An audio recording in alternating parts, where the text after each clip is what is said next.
भौतिक संपत्ती आहे म्हणून जीवनाशीलाचं पालन केलं नाही.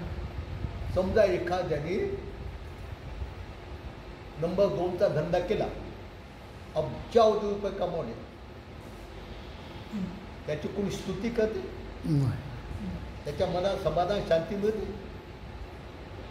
त्याची भूक वाढतच राहते. पण ज्यांनी सम्यक आजीविकेतून म्हणजे निर्धाराच्या कामातून थोडं काही कमावलं त्याची स्तुती होते, त्याची त्याच्या मनाला शांती लाभते, समाधान लाभतं.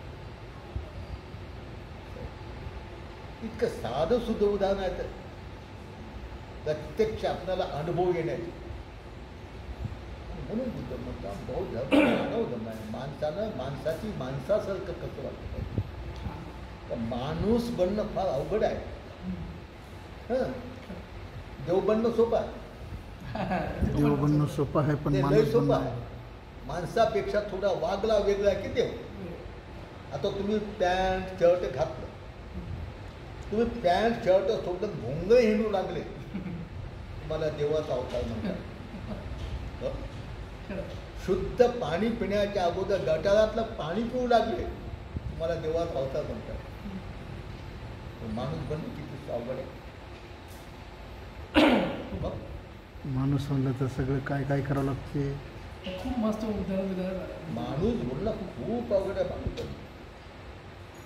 आणि म्हणून बाबासाहेबांनी धर्मांतर केल्यानंतर धर्मांतराच्या अगोदर सारनाच्या मूळगंध कुटी विहारामध्ये बाबासाहेबांनी भाषण केलं. आणि त्याच्या बाबासाहेब म्हणाले बौद्ध धम्म ही मानव धम्म आहे.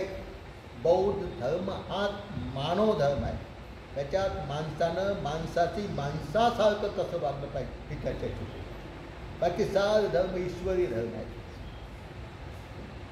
बाबासाहेबांनी धर्मांतर केल्याचं सांगितलं की संपूर्ण जगातले बाबासाहेबांनी धर्मांतराची घोषणा केली. संपूर्ण जगातले विद्वान त्याच्या धर्माचे पंडित शास्त्रज्ञ बाबासाहेबांकडे आले. ख्रिश्चन धर्माचे, मुस्लिम धर्माचे, शीख धर्माचे, बौद्ध धर्माचे. बाबासाहेब आमच्या धर्माबद्दल बाबासाहेबांनी धर्म